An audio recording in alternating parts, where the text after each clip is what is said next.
done with me looking at you and you looking at me rather than I mean, is it one camera or is it?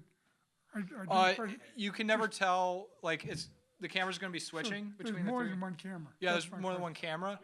All right. This is your main camera. Yeah, This is your camera, yeah, and this is your Okay. camera. Good. yeah, Don't never look at this camera. yeah. Okay. Well, is it? Shall I look at my camera or shall? The way I was filming, the way y'all was conversating back and forth, looking at each other, Yeah, that looks good. That's Yeah. what you like? Okay. yeah, I just am Stay off the asking. cameras. yeah. Yeah, just asking for. And can you give a signal when we're like 23 minutes in to the conversation? 3 minutes. Yeah, just set a timer. Okay. I was going to say, several years ago in my class, Yeah, I used this neighborhood as the topic for this seminar, yeah, and it was interesting that the city had done a planning study to encourage the building of tall buildings in this neighborhood, yeah, but none of them were being built. They were all, everything was about Atlantic Yards, which is, a little bit further along Flatbush Avenue. And they wanted to build these huge buildings there, and nobody wanted to build anything here. Now, all of a sudden, everything's getting built here, so that the planning that they did ultimately paid off. If you can call all of these towers standing next to each other good planning. yeah. That's the question to ask. I always wonder if like things drop off eventually in New York, like financially, because everything's in like dips and valleys. Is like what happens to all these $1 billion condos? Is like Well, I I'll don't, tell you what happens. Yeah. When the developers can't find tenants for the buildings, the banks suddenly stop lending money to developers. yeah, In other words, if these tall buildings stay vacant yeah, for too long, the banks will stop lending to developers, and there'll be a real sort of lull Yeah. for 4 or 5 years before another round of the development will happen.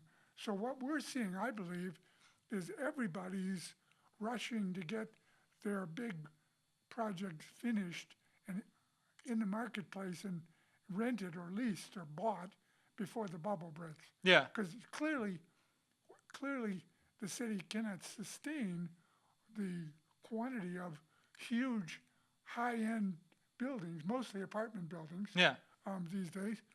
But who can live in them? yeah, The number of the people who can afford them is, I think, a smaller market than all of this work justifies. So I think that's going to be what will correct the market. In other words, you'll see that in the next 4 or 5 years, all of this will dry up and nothing much will get built for maybe 5 or 6 years after that. And I think it's funny because like no matter like what happens up or down, I always feel like people like myself and like middle class-ish and like people in like lower classes, they always end up getting the shaft. Like it never, no matter like what breaks, it's just I feel like there's like not a lot like the release never really helps us, Like I don't know, No. that's yeah, No, it isn't meant to. I Yeah. mean, the banks are lending money for buildings that will rent for astonishing amounts of money, yeah, or sell for astonishing amounts of money, or and in fact, they are somehow imagining that there are people who aren't well housed already in high quality apartments who will show up out of nowhere and will want to rent in these buildings right across the street from the studio. yeah, And we'll see. You can. I wouldn't want to predict what was going to happen, but I have lived through 2 or 3 real estate yeah, ups and downs in my time in New York, and I've seen what happens or when the developers cannot rent or sell their spaces, the banks pull back and the subsequent projects don't get built, at least not for several years. What made you interested in architecture and make you want to study architecture? Well, when I was a little kid, I was just taken with it. And by the time I was in 10th grade, I was sure that's what I wanted to do, and Yeah. went to the first, once I graduated from high school, I went to an architecture school where I could study architecture right away. Yeah. Because in most architecture schools, like art schools, you put in what they call a foundation year. I didn't want to do that. I wanted to begin studying right away, and I did, and got really excited because I was a mediocre student in high school. Yeah. Didn't care, and when I got going with architecture, really excited. I was the worst. Really. My senior prank was graduating with the 2.0. Like I was awful at school. Well, I wasn't that bad, and furthermore, I came along at a wonderful time, namely in the early 50s, Right. when suddenly all the universities had expanded after the Second World War to take veterans. Yeah. It was a remarkable thing, the GI Bill. And then suddenly there weren't any veterans left. Yeah. So every university was looking for people, and I come along, a mediocre student, but with with good test scores, and I had my choice of where to go to school. And so it was an amazing moment. Do you have like a frame of reference of like what excited you about architecture as a kid? Like, did you even understand that? Oh yeah, Yeah. I was excited about architecture for two reasons. One was for the technical aspects of it, of building, which Yeah. I find really fascinating, and the social aspects, namely building buildings that help people. Yeah. And well, we don't do that much anymore, but remember, I graduated from architecture school, well, more than 50 years ago, so it was a different world. Hmm. And we had high hopes that the nation would develop in such a way that the needs of ordinary people would be taken care of. And we, as the architects, the young architects, would be serving that purpose. But ultimately, capitalism has won out. And so what gets built? Well, things that serve the needs of rich people. Yeah. And that doesn't interest me terribly much. I feel like something that kind of scares me personally about like this modern age is that like if something's not done for like a consumerist end, then it's like existence is suspect, or like people treat it as if it's like why are you even here? Like why do we need a new library? I always feel like there's always that question, like yeah, like why do that? We could have a grocery store that's like for hipsters. And I'm like I don't know. That always makes me uncomfortable and kind of are you like looking at America in the next 20 years, are you nervous? Or you think that maybe some of the do you see us finding an end to some of the problems that we have that are glaring? Well, I'm a person who is persuaded by the writings of a Norwegian sociologist called Johan Galtung. Okay. And Johan Galtung published a book almost 10 years ago called The End of the U.S. Empire, Right. and Then What? Yeah. And Galtung, who was a person who was credited with having predicted the end of the Soviet Empire he said it will be gone in 10 years, and it was when he said that. He's now saying that by October 2020, the U.S. empire, which is a financial empire after all primarily, Yeah. will have collapsed, and he feels quite sure, and he does a very disciplined discussion of why. It isn't just a whim of his. Yeah. But the point is, he makes it point that the present order will end very soon, which will be before the next presidential election, if he's right. Yeah. And then what? And he is arguing either it will be a totally, fully fascist takeover, which of course, I guess we don't know fully what fascism can be, but we're watching it already. Or he says, out of it will come the blossoming of the America that we all want, which is a place where people will be supported in some way or other to live their lives fully and richly. Everybody. Yeah. Rich people, poor people, etc. In other words, we would see the nation taking a quite different turn than what we presently have. And so I'm wanting to be around 4 years from now, see what happens. And after that, well, I must say this, unless we get some kind of a grip on the number of people who are being born into this world, Yes. Yeah. and of course, as we get some kind of grip on the environmental breakdown that's occurring right under our noses, it's going to be a time when I think the future is going to be a time when poor people are going to suffer really, really badly. Yeah. The rich people will be able to cover their own needs, Yeah. to put it mildly, but the poor people are the ones who are going to pay for it. And that's what's profoundly sad to me. Yeah. I'm really, It makes me like dread filled. I feel nervous. Like, well, if yeah. I were your age, I would too, but Yeah. I'm 83 years old, and Yeah. I can count the days. Yeah. And so it isn't the same issue for me as for you and your peers, Yeah. and my grandchildren, and the students that I teach. Yeah. So I feel bad for you and your peers. Yeah. Well, we'll figure it out. But of course, you know, those people who have education and who have those opportunities, things will work out. Yeah. But it's the people who don't have education and those opportunities that I feel really bad about. Yeah. Let's go back to architecture. What we have in common is we share a place of worship. We both go to Brooklyn Friends and Meeting House, which is like a Quaker. Google it, Quaker. It's like a link right now. I just made a link happen magically with my fingers. Okay. It's not that, but they can't click it because it's YouTube. It's stupid. How did you find Brooklyn Friends? Well, I had known about Quakers from the time I was in graduate school. Yeah. When I was in Cambridge, and I attended meeting in Cambridge, and then I must say, for about 10 years, was attended meeting a lot because I love the silent worship. Yeah. I think that a lot of people know that about Quakers, but at least our branch, which is the unprogrammed or silent meeting or liberal Quakers, we worship in silence.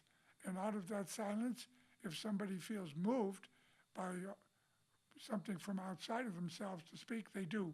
But otherwise, the hour passes in silence, in which people are essentially waiting upon the Lord, as old-time Quakers would say, or I would say waiting upon the divine presence, which is to say, just emptying your mind of all the stuff that goes on in our minds, minute by minute by minute, and just sitting there very quietly and with what I call inward stillness.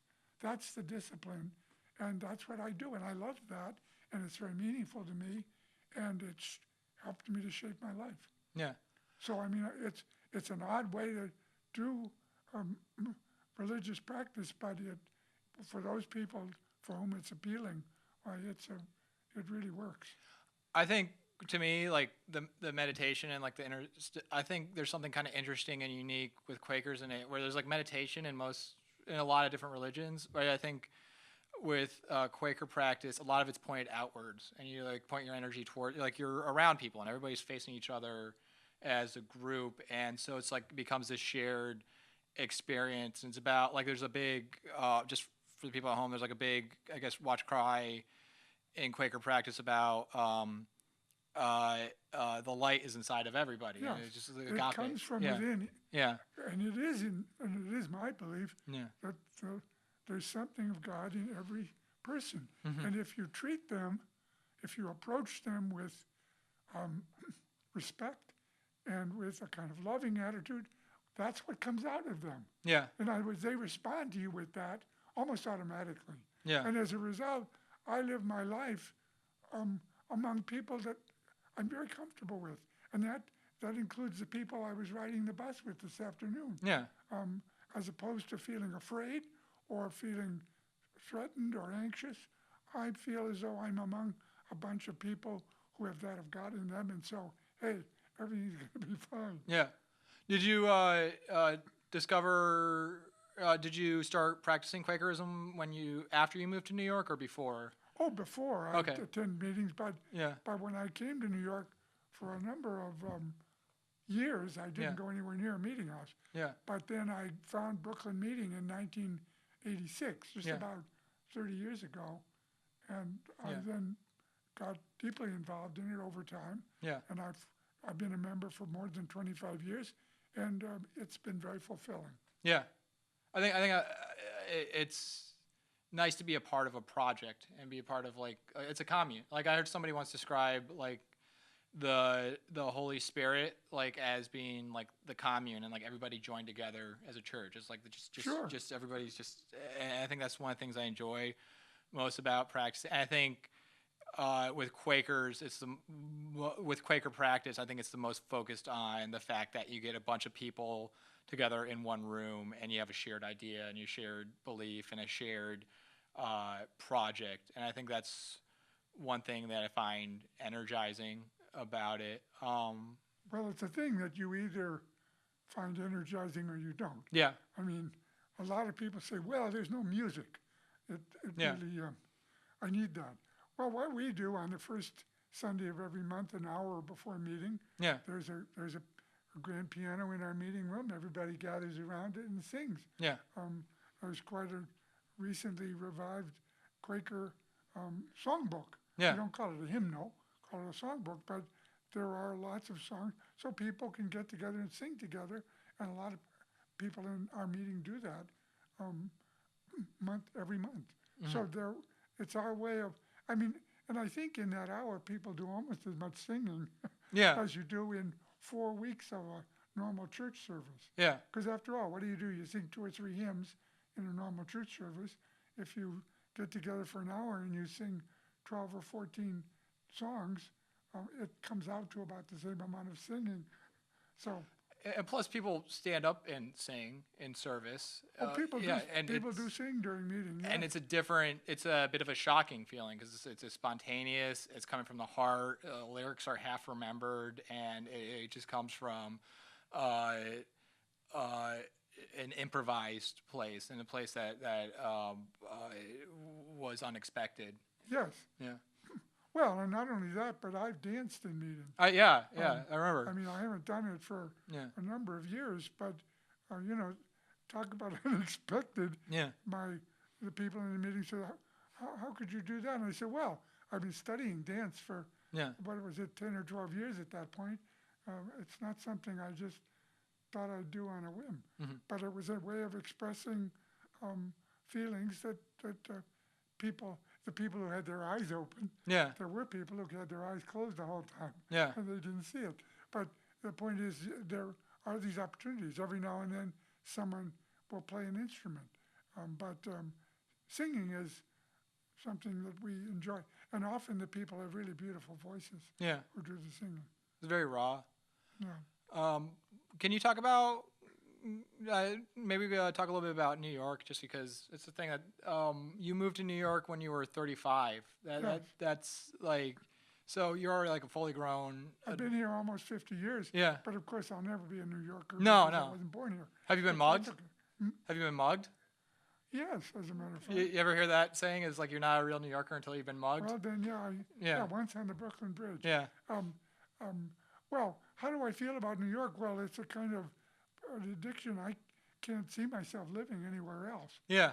I still have lots of friends who live elsewhere, and they tend to look at New York with a sense of anxiety. It's it's really too much for me. But for me, it's a kind of intensity that I need to feel like I'm really alive. And it shows up in many different ways. Yeah. Sometimes not so pleasant, but mostly I enjoy it. I get the idea that you need a lot of energy in your life. Like you have you're attracted to like Quaker worship, and you're attracted to dance, and New York City is like a good fit for you. And I have a very active life yeah, for yeah, somebody as old as I am. yeah. But just more than that, I feel like I don't know. I don't want to speak for you, but I don't know. There's just I feel like you jump into things, or like that. I don't know. Well, yeah. Yeah, yeah, Yeah, I mean, there's this Quaker practice, what we call responding to leadings. yeah, And 15 or 17 years ago, I had a leading to begin working to support 2 schools in East Africa and Yeah. Tanzania that were founded by Quakers. And part of it was to raise money to send to help the schools. And the other part of it was to help the Quakers in New York to understand what life is like in East Africa. Mm-hmm. I mean, it's really pretty awful. Yeah. I mean, you can't imagine the poverty in New York, in East Africa, Right. or anywhere in Africa practically, compared to what we know here. Yeah. But that was a leading that I jumped into, and I've been doing it with a certain kind of really satisfying commitment ever since. Yeah. What's your favorite neighborhood in New York? Oh, I guess I would say the one I live in. Yeah. I live in Alphabet City, Yeah. and I walk from Alphabet City over to NYU Mm-hmm. almost every day, at least in the summertime, because I don't have a computer at home, so I walk over there to Yeah. see what my emails are. And it's just a fabulous neighborhood to walk through, Yeah. because I walk through Tompkins Square Park, then I walk down St. Mark's Place, Mhm. then I walk through Astor Place and onto Broadway and then Washington Square. I mean, what an amazing sequence of beautiful Yeah. spaces. And so, yeah. And New York changes like every single corner. It's like a different energy. It's a different personality. It's a different Oh, yeah. shade of history. I mean, it's always like a There's- patchwork of. I walk through about 6 or 7 different neighborhoods Yeah. in the mile and a quarter Yeah. from where I live to where I teach. Yeah. And so it's a matter of, and the more you know about where you are, the more you understand the specifics of each neighborhood. Mhm. For instance, I walk through a Ukrainian neighborhood that's almost totally disappeared now, but at Second Avenue. But if you know where to look, you can still find the evidence of it. And of course, you can find wonderful Ukrainian restaurants if you Yeah. know where to look, too. So yeah, that's my favorite part of New York. But I lived for a while in Brooklyn in Boerum Hill, so I've had experiences in Brooklyn that I think are wonderful. I think I left Brooklyn for Alphabet City because Brooklyn was a little bit too nice. Yeah. And of course, when I moved into Alphabet City in 1993, it was still recovering from horrid damage from drug. Yeah. Tompkins Park was Needle. Yeah. Well, Tompkins Square had probably 200 or 300 people living in it. Yeah. Literally, they had little dwellings, Mhm. cardboard boxes, and other things they had used. So the point is, Tompkins Square Park was very different than it is now. Yeah. And of course, I worked with some of the people who were squatters, and I had a very great sympathy for them. And there are still several, I think 10 or 11 squats in Alphabet City that are in the process of being, the city made a deal with the people who had started them, that if they could bring them up to code Mhm. over a certain period of years, they would be given the building. That's And cool. that's what they're doing. Yeah. So, in that sense, there are still some squats, but they're of course no longer squats. So, which is a whole different. The whole style of life has changed. I think that's like sometimes I get really cynical about I guess politics, but at least there's like still some civil services. You know what I mean? I think there's at least sometimes the government does do the right thing, and Oh, I sometimes believe that. yeah, I believe that. yeah, But it's the government at this point, especially the national government, is totally in the service of capitalism. yeah, And our wonderful mayor is, to my mind, far too friendly with developers, far too generous to make me happy. Even though he's done some other things that are quite remarkable.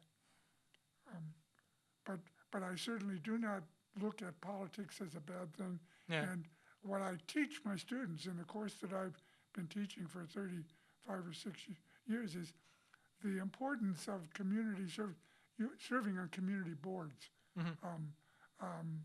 That's a thing that especially in terms of buildings, right? well, yeah, that's the part that I had. But Yeah.